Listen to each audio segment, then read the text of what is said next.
ప్రతి ఊరిలో దేవాలయం ఉంటుంది. దేవాలయానికి గాలిగోపురం ఉంటుంది. ధార్మిక, సాంస్కృతిక, సంగీత, సాహిత్య, నాటక కార్యక్రమాలకి ఊరూరా వెలిసిన ఒక గాలిగోపురం ఎవరు అంటే మా ఊరి వెంకటరమణ గారు.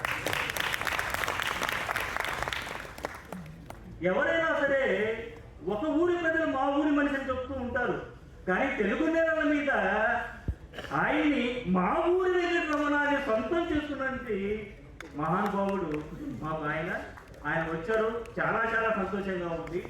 ఇప్పుడు మనం ఈ నాటకరంగ విశేషాల్లో మనం వెళ్తుంటాం. అయితే ఈ రోజు ఈ కొండ వెంకటప్పయ్య గారి గురించి మనం ఎందుకు ఈయన కొండ వెంకటప్పయ్య గారి శిష్యుడు అండి.